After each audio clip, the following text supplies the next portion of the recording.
Thinking about moving to Portland, Oregon? Well, I've got a top secret neighborhood that you won't hear much about. It's not necessarily in Portland, it's not necessarily in Beaverton, but it's right in between the two. It's a little area called Garden Home. We're gonna talk about it in this video. Stay tuned to learn more.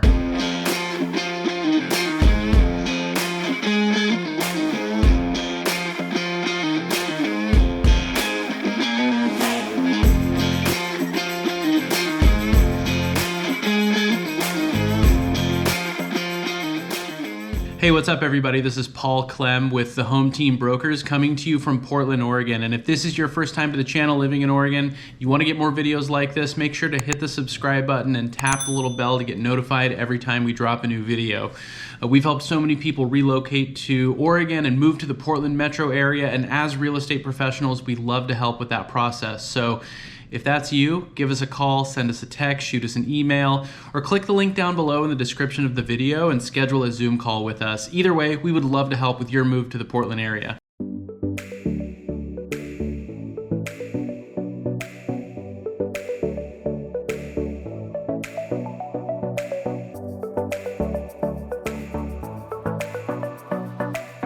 All right, so we recently posted a video, I'll link to that right here, about an area called Raleigh Hills. And Raleigh Hills, like a lot of other areas around the Portland metro area, are unincorporated areas of either Multnomah County, Clackamas County, Washington County.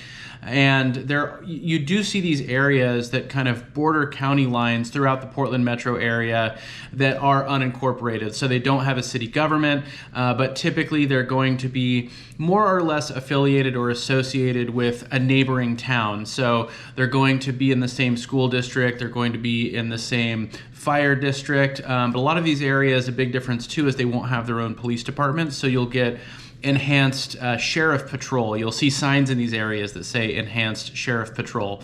So one of the benefits in some of these areas can be you are avoiding some of the property taxes in Multnomah County, at least in this example. So just like Raleigh Hills, you're bordering Portland proper, you're bordering Portland city limits and bordering Multnomah County on the west side, but you're in Washington County. So you're going to have kind of the benefit of a Portland address, which Raleigh Hills and Garden Home, which we're going to talk about in this video, have Portland addresses, but they're in Washington County.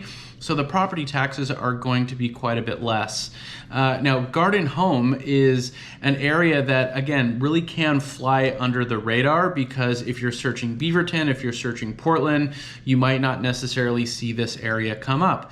Garden Home is just south of Raleigh Hills, so developed around a very similar time, although in Garden Home you'll probably get a higher volume of mid-century, late 50s into the 70s in terms of when a lot of the development took place. Raleigh Hills, you'll get maybe a higher percentage of older homes, 40s and 50s, for example.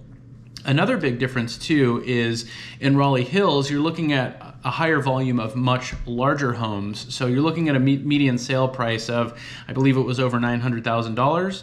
In Raleigh Hills. In Garden Home, the median sale price is just about $650,000, but the median price per square foot is right about the same, about $325 per square foot. So what that's telling us is that you have this area in Garden Home that is connected to Raleigh Hills on the south side, has a lot of very similar attributes, has a very similar feel to it, but with the median sale price being so much lower, the price per square foot being the same, you're just getting smaller homes overall. So there's a lot of starter homes in this area, or single level ranches that people like to downsize into. So a lot of 3 to 4 bedroom, 1,500 to maybe 22 to 2,400 square foot homes.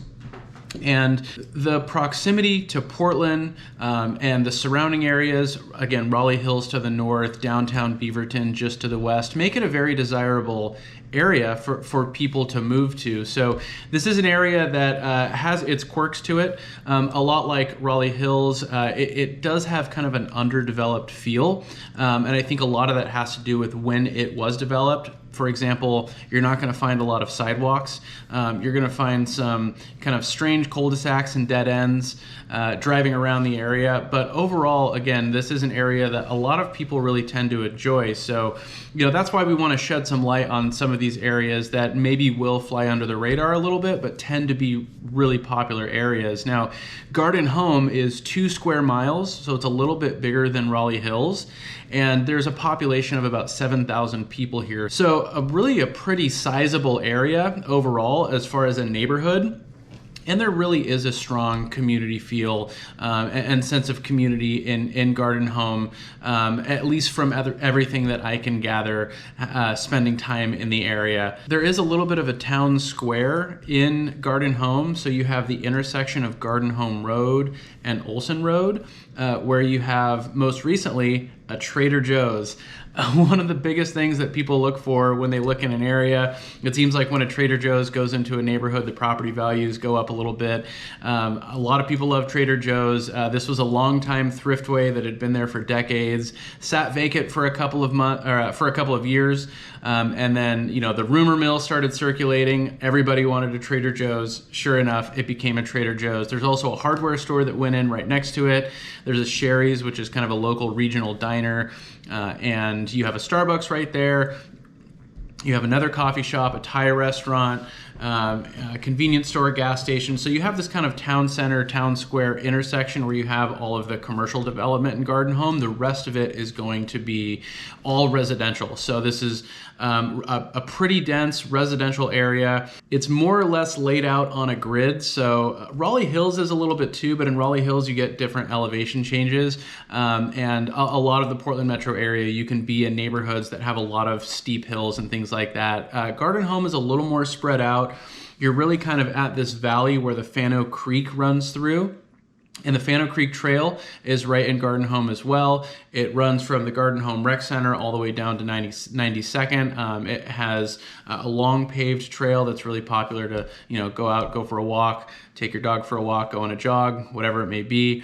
And I mentioned the Garden Home Rec Center too. The Garden Home Rec Center has a preschool. They have a lot of community classes, activities, basketball court, gym, art classes, things like that. There's a library there, so that's a really popular place to spend time if you're living in Garden Home. You also have Garden Home Park, which is down Olson Road a little bit on your way to Washington Square Mall.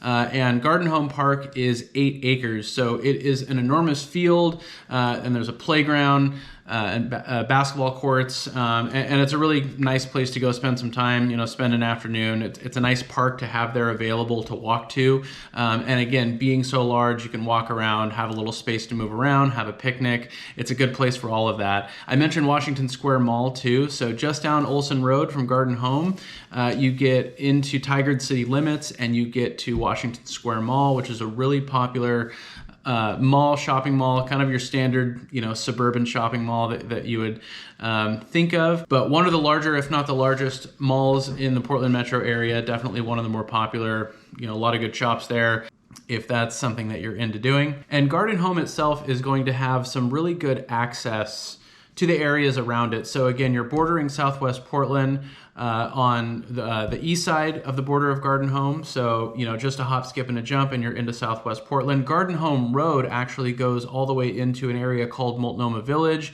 which is like the heart of Southwest Portland. It's only about a 3-mile drive, maybe 5 to 7 minute drive from Garden Home into Multnomah Village. So having that access, I know a lot of people really enjoy living in this area.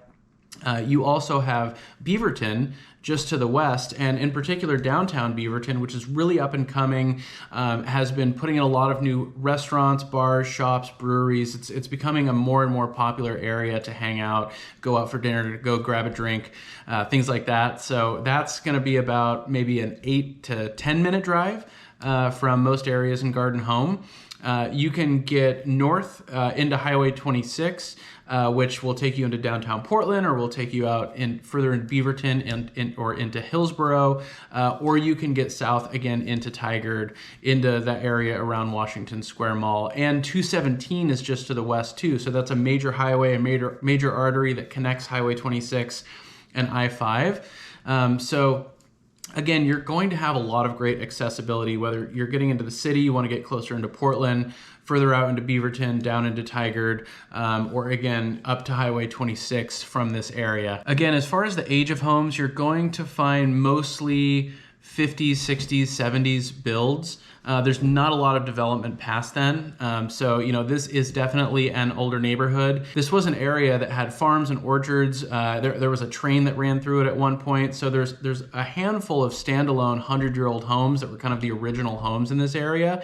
And then throughout Garden Home, you know, if you drive around the neighborhood, you'll see some new construction, either, you know, acre or so lots that have been developed more recently, where they've built, you know, 5 to 10 newly constructed homes. Or there's going to be individual lots where some homes were torn down and some new construction went up, you know, in the 80s and the 90s, 2000s, you know, and up to today. So you'll get a little bit of variety. Again, the homes are going to skew a little bit older. You'll get a little bit more variety overall as far as the size of homes, but mostly it's going to skew a little bit smaller. And, you know, this isn't an area necessarily where every single house has been, you know, well kept and cared for throughout the years. So in this area, there might be a little bit of a greater chance that you could inherit a home that has some deferred maintenance. Just some things to think about. Again, overall, this is an area that really tends to check a lot of boxes for people and does fly under the radar. That's why we're talking about it. That's what we do. If this is an area that sounds interesting to you, if you want to learn about more areas like this, or if you want to talk about areas that are already on your list, make sure to give us a call, send us a text, shoot us an email, or click the link down below in the description of the video. Schedule a Zoom call with us and we can talk about your budget and your timeline and what areas you're interested in, what areas are going to fit you best, and start a home search and really come up with a game plan so you can have success in your move. If this video was helpful, make sure to hit the like button. That helps us out a lot. And if you want to get more videos like this, make sure to subscribe to the channel and tap the little bell to get notified every time we drop a new video. As always, we really appreciate you watching. Until next time, we'll talk to you later.